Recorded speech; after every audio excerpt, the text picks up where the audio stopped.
Hey everyone, welcome back to my channel.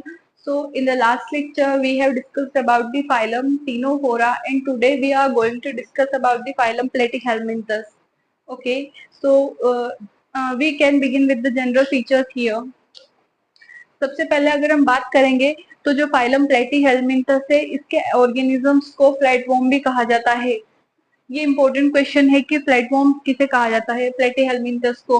जो प्लेटीहेल्मिंथस word है वो आपके दो वर्ड से मिलके बना है, एक होता है प्लेटी एंड होता है हेल्मिंथस। प्लेटी का मतलब होता है flat and helminths means worm. That's why this phylum is also known as flatworm. अब इसके जनरल फीचर्स की अगर हम बात करेंगे, ऑर्गेनाइजेशन को देखेंगे तो यहाँ पे ऑर्गन लेवल की ऑर्गेनाइजेशन पाई जाती है। In the last lecture, we have discussed about tissue level organization. So here the organization of the animals is some complex and advanced. It means कि यहाँ पे जो organisms है उनकी जो body level की जो organization है वो थोड़ी और एडवांस हो चुकी है। लास्ट फाइलम जो था हमारा टीनोफोरा उसमें टिश्यू लेवल की ऑर्गेनाइजेशन थी। टिश्यूज जो है वो कंबाइन होके एक ऑर्गन बनाते हैं and the phylum Platyhelminthes represents the organ level organization. Germ layers की अगर बात करेंगे तो ये जो ऑर्गेनिजम्स है ये ट्रिप्लोब्लास्टिक होंगे। लास्ट फाइलम जो था हमारा टीनोफोरा का उसमें डिप्लोब्लास्टिक जर्म लेयर्स थी। यहाँ पे हमको जर्म लेयर्स, अगर हम एम्ब्रियो को देखेंगे प्लेटीहेल्मिंथस के जो ऑर्गेनिजम्स है उनके एम्ब्रियो को अगर हम देखेंगे तो वहां पे 3 जर्म लेयर्स हमको दिखाई देगी। अगर हम इसके सीलोम की बात करेंगे तो ये एसीलोमेट एनिमल्स है, मतलब इनके अंदर बॉडी कैविटी जो है वो आपकी एब्सेंट होगी। सिमेट्री की बात करेंगे तो बायलेटरल सिमेट्री ये शो करेंगे। लास्ट फाइलम जो था हमारा उसमें रेडियली सिमेट्री थी। अब हम देखते हैं कि बायलेटरल सिमेट्री क्या होती है। अगर आप एक ऑर्गेनिज्म को एक सिंगल प्लेन से सेंट्रल एक्सिस से बाइसेक्ट करते हैं एंड वो आपके दो equal left and right identical parts में बाइसेक्ट हो जाता है, मतलब जो दो पार्ट्स है वो एक दूसरे की मिरर इमेज बना रहे हैं, तो ये आपका बायलेटरल सिमेट्री शो करेगा। एक सिंगल प्लेन यहाँ पे बाइसेक्ट करता है ओनली, और रेडियल सिमेट्री जो थी आपकी उसमें एक से ज्यादा प्लेन जो है वो बाइसेक्ट कर सकते थे। नेक्स्ट आता है बॉडी फॉर्म की बात करेंगे तो इस फाइलम की जो ऑर्गेनिजम्स है उनकी जो बॉडी है वो एलोंगेटेड होती है, लंबी होती है एंड डोर्सोवेंट्रली फ्लैटेंड होती है। डोर्सोवेंट्रली क्या होता है? डोर्सल मीन्स इनका पीछे वाला भाग एंड वेंट्रल मीन्स इनका फ्रंट वाला पार्ट। तो इनका फ्रंट एंड जो बैक वाला पार्ट है दोनों बिल्कुल फ्लैट होते हैं, चपटे होते हैं, इसलिए इन ऑर्गेनिजम्स को फ्लैटवर्म भी कहा जाता है। नेक्स्ट अगर हम बात करेंगे डाइजेस्टिव सिस्टम की तो इनमें इनकम्प्लीट डाइजेस्टिव सिस्टम पाया जाएगा, मतलब एक सिंगल ओपनिंग जो होगी इन ऑर्गेनिजम्स में वही उनके माउथ को एंड एनस को रिप्रेजेंट करेगी। नेक्स्ट बात करते हैं इनके हैबिट एंड हैबिटाट की। तो प्लेटीहेल्मिंथस ऐसे ऑर्गेनिजम्स है जो mostly and most of the endoparasites पाए जाते हैं। एंडोपेरासाइट्स मीन्स ये किसी भी एनिमल इंक्लूडिंग ह्यूमन बींग हमारी बॉडी के अंदर, हमारे स्टोमक के अंदर ही ये पाए जाते हैं एज ए पैरासाइट, मतलब ये फूड के लिए हमारी बॉडी के होस्ट की बॉडी के ऊपर डिपेंड करते हैं। और कुछ जो है वो आपके फ्री लिविंग भी होते हैं। एनसीईआरटी में फ्री लिविंग में प्लेनेरिया दिया गया है। प्लेनेरिया जो एक ऑर्गेनिज्म है इसकी एक बहुत ही इंपॉर्टेंट खासियत ये है कि ये रीजनरेशन की कैपेसिटी भी रखता है। मतलब प्लेनेरिया ऐसा ऑर्गेनिज्म है कि अगर आप एक प्लेनेरिया को लेते हैं, अगर आप एक प्लेनेरिया को लेते हैं एंड उसकी बॉडी के पार्ट्स अलग अलग पार्ट्स में उसको काट देते हैं तो उसके हर एक पार्ट में ऐसी कैपेसिटी है कि वो फिर से जो है पूरी बॉडी को उसकी बना सकता है। उसके पास हाईली रीजनरेशन कैपेसिटी होती है। ठीक है, तो मोस्टली ये पैरासाइट होते हैं एंड कुछ जो है वो फ्री लिविंग भी हमारे पाए जाते हैं। नेक्स्ट अगर हम रिप्रोडक्शन की बात करेंगे तो ये भी आपके हर्माफ्रोडाइट एनिमल्स होते हैं, मतलब प्लेटीहेल्मिंथस का एक सिंगल ऑर्गेनिज्म जो है उसी के अंदर आपका मेल एंड फीमेल गैमेट्स दोनों ही बनते हैं।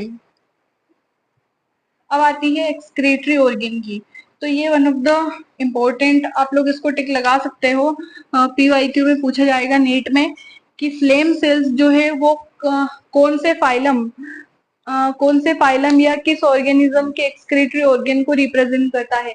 तो flame cells are the excretory organs of the phylum Platyhelminthes. ये इंपॉर्टेंट है, आप लोग इसको याद रखना। रिप्रोडक्शन की अगर हम बात करें तो प्लेटीहेलमिन्थस जो ऑर्गेनिजम्स है इनमें मोस्टली तो सेक्सुअल रिप्रोडक्शन होता है क्योंकि हर्माफ्रोडाइट एनिमल्स होते हैं, बट सेक्सुअल एंड एसेक्सुअल दोनों ये रिप्रेजेंट कर सकते हैं। मोस्टली तो सेक्सुअल है, हमको पता है। अगर हम एसेक्सुअल की बात करेंगे तो एसेक्सुअल यहाँ पे फिजन एंड फ्रेगमेंटेशन दो तरह से हो सकता है।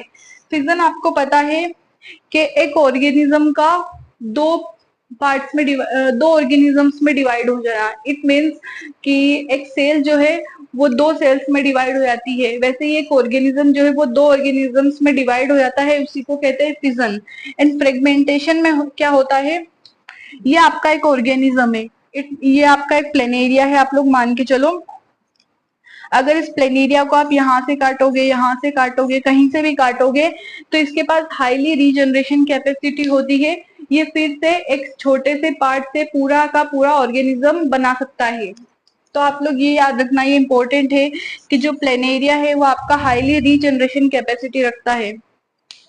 ठीक है, नेक्स्ट हम बात करते हैं, ये हम डिस्कस कर चुके हैं कि इन ऑर्गेनिजम्स को फ्लैटवर्म भी कहा जाता है बिकॉज इनकी जो डोर्सो वेंट्रली बॉडी है वो बिल्कुल फ्लैट होती है, चपटी होती है, इसलिए इन्हें फ्लैटवर्म कहा जाता है।